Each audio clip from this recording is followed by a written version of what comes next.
The economy of Iceland is small and subject to high volatility. In 2011, gross domestic product was $12.3 billion US. With a population of 321,000, this is $38,000 per capita, based on purchasing power parity estimates. The financial crisis of 2007 and Euro 2010 produced a decline in GDP and employment, although the magnitude of this decline remains to be determined. Iceland has a mixed economy with high levels of free trade and government intervention. However, government consumption is less than other Nordic countries. Geothermal power is the primary source of home and industrial energy in Iceland. In the 1990s, Iceland undertook extensive free market reforms, which initially produced strong economic growth.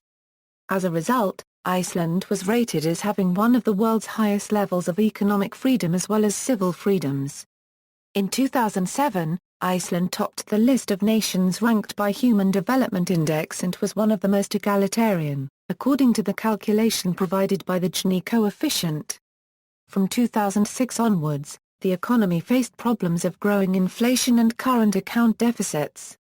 Partly in response, and partly as a result of earlier reforms, the financial system expanded rapidly before collapsing entirely in a sweeping financial crisis.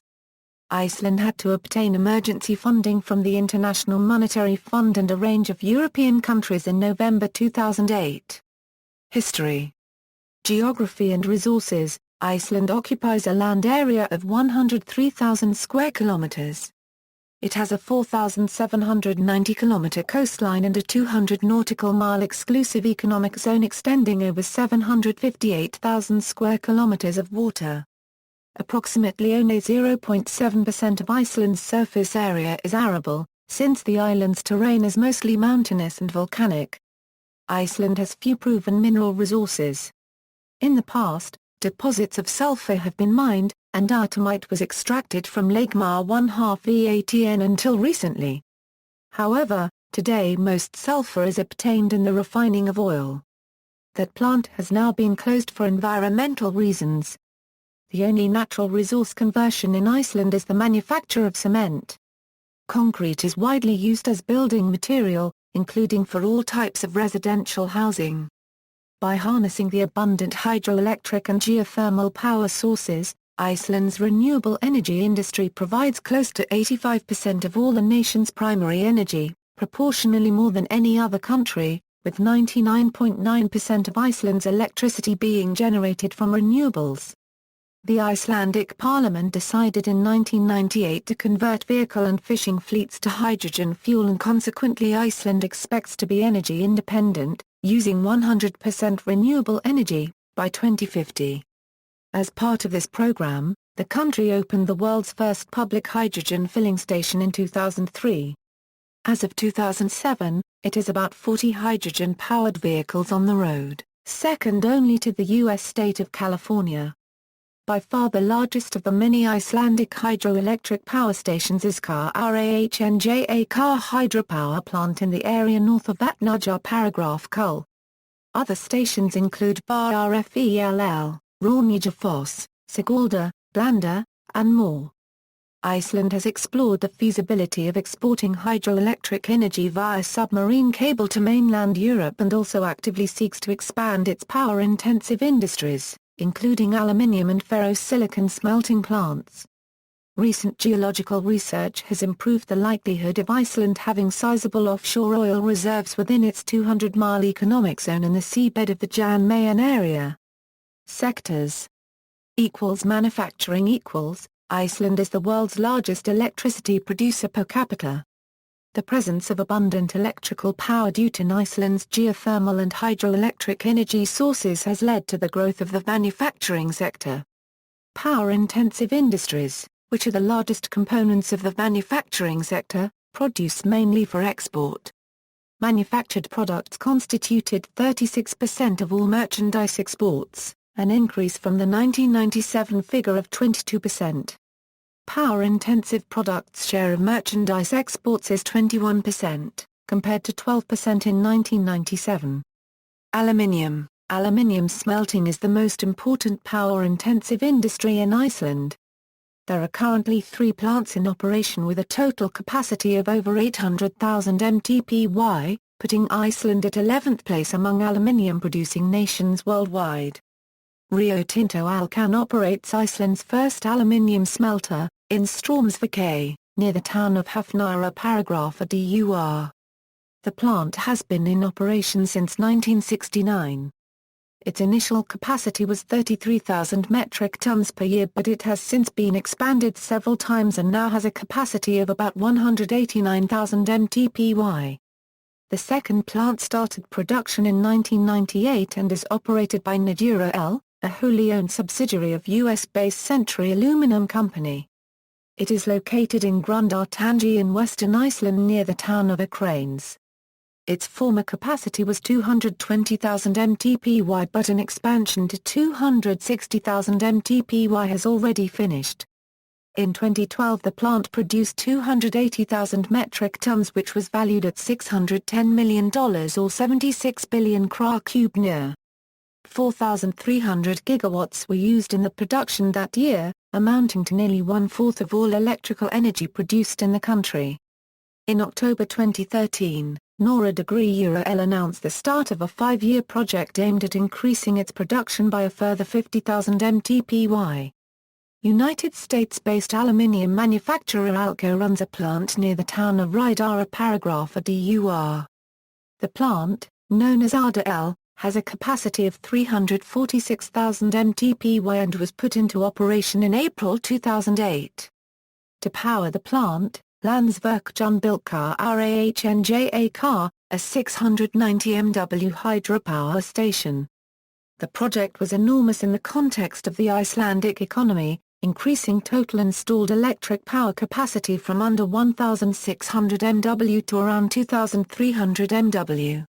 According to Alco, construction of Arda L entailed no human displacement, no impact on endangered species, and no danger to commercial fisheries. There will also be no significant effect on reindeer, bird and seal populations. However, the project drew considerable opposition from environmentalist groups such as the Worldwide Fund for Nature, which called on Alco to abandon the plan to build Arda L. In addition, Icelandic singer Paragraph RK was a notable early opponent to the plan.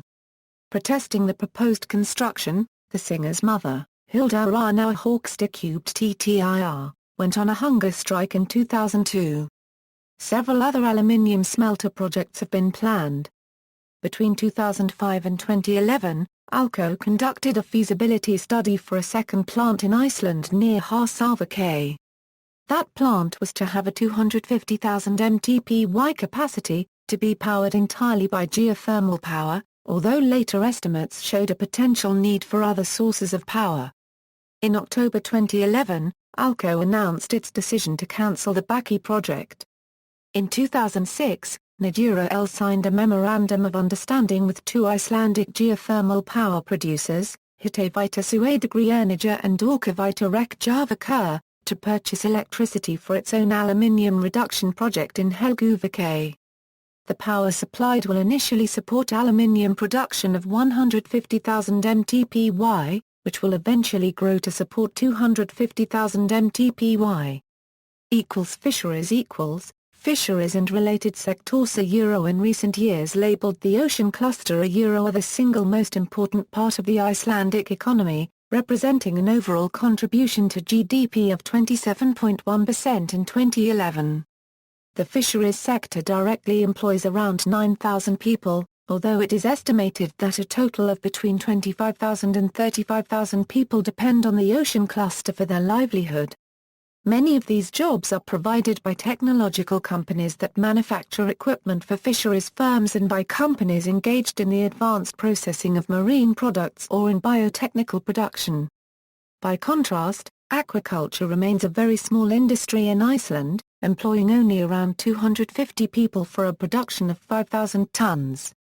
Iceland is the second biggest fisheries nation in the Northeast Atlantic behind Norway, having overtaken the United Kingdom in the early 1990s. Since 2006, Icelandic fishing waters have yielded a total catch of between 1.1 m and 1.4 m tons of fish annually. although this is down from a peak of over 2 tons in 2003. Iceland has been affected by a general decline in fishing yields in the Northeast Atlantic, with a one-way decrease of 18% from 2003 to 2009, although this trend appears to have been halted or reversed lately. Cod remains the most important species harvested by Icelandic fisheries, with a total catch of 178,516 tons in 2010. The catch of cod has stagnated in recent years due to quotas, and was supplemented by the catch of blue whiting, which is used mainly for processing. The Icelandic catch of this previously insignificant fish increased from a negligible 369 tons in 1995 to a peak of 501,505 tons in 2003. Subsequently, the stock showed signs of instability and quotas were reduced, leading to a decline in the catch to 87,121 tons in 2010. There have been increased numbers of Atlantic mackerel, the miracle of the mackerel. In the 21st century, as the Atlantic Ocean has slightly warmed. Finance equals banks. The Icelandic banking system has been completely overhauled in the wake of its collapse in 2008. There are now three major commercial banks, NBI, Orion Bank and Íslandsbanki. There are smaller banks, including Stroma Investment Bank and MP Bank, and some savings banks.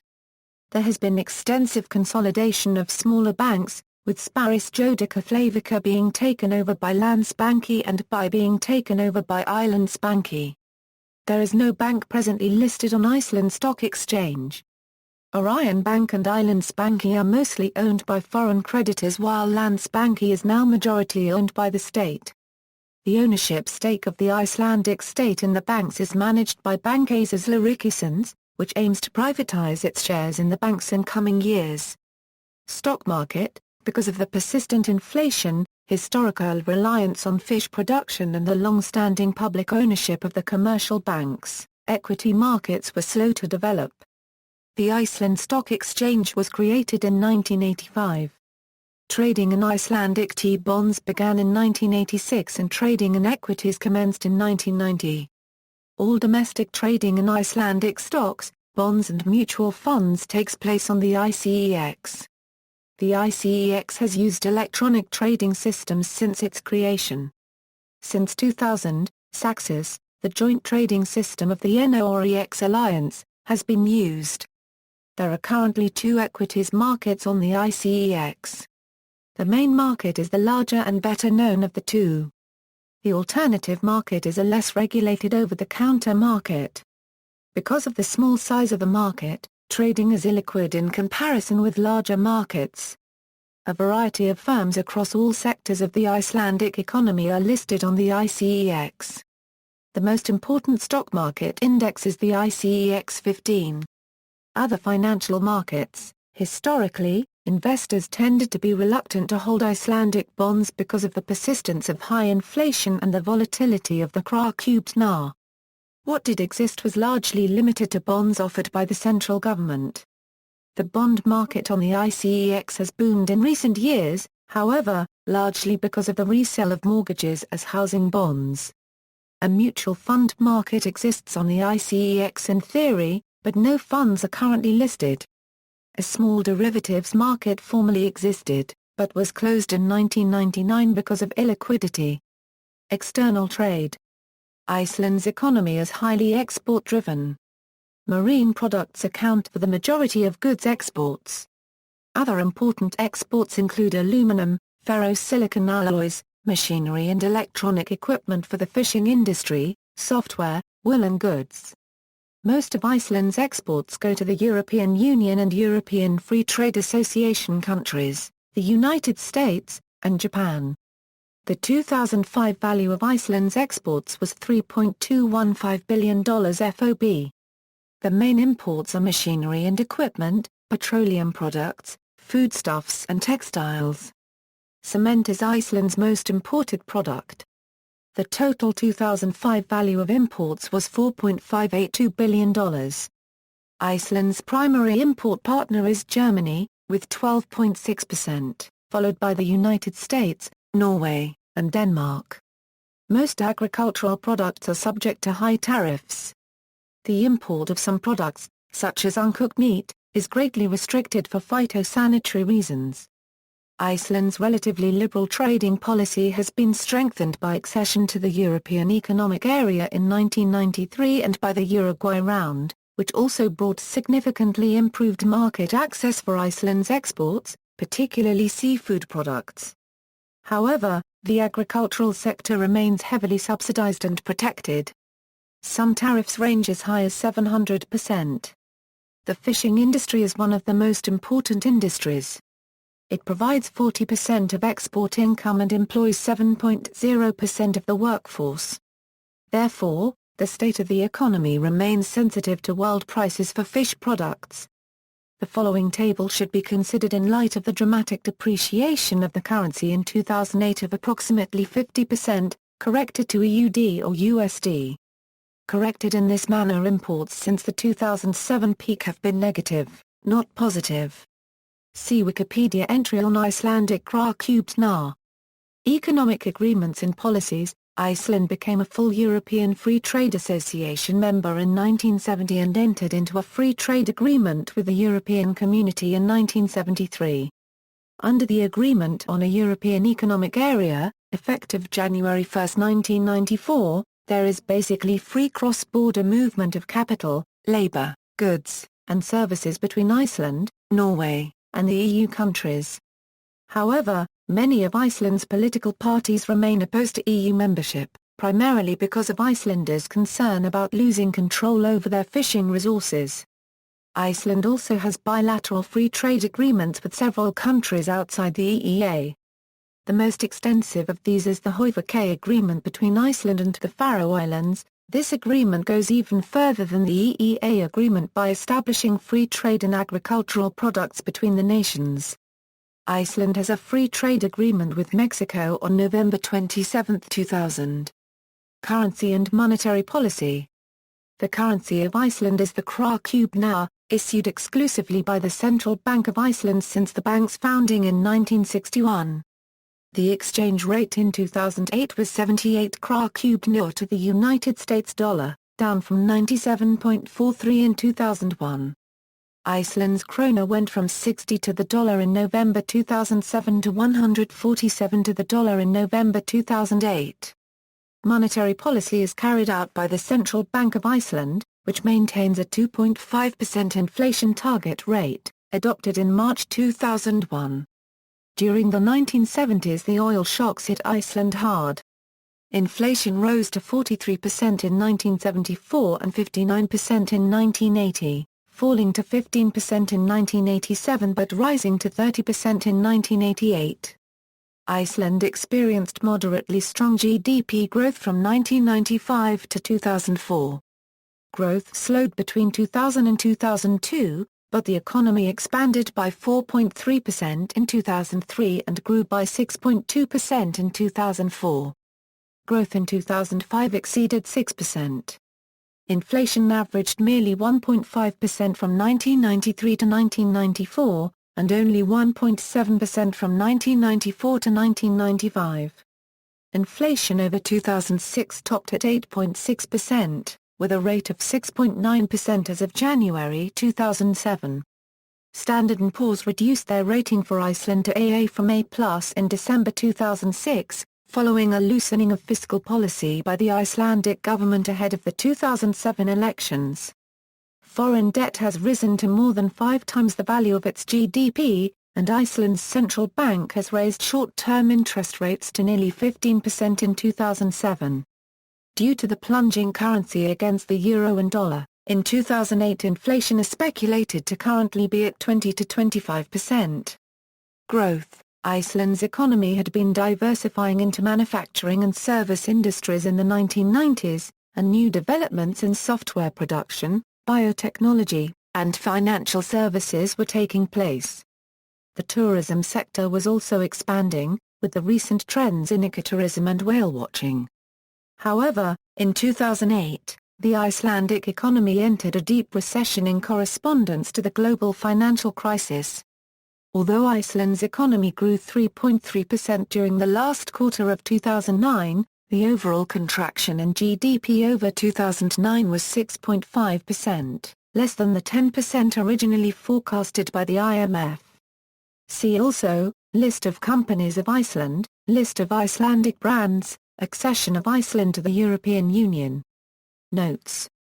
External links, OECD's Iceland country website, OECD Economic Survey of Iceland, Icelandic Bureau of Statistics, Iceland Stock Exchange, Icelandic Energy Portal, Integrated Financial Services in Iceland, Iceland Country Exports Profile, Exploding Range Rovers Tell Iceland's Story NPR, March 19, 2009, Wall Street on the Tundra by Michael Lewis, Vanity Fair, April 2009 issue.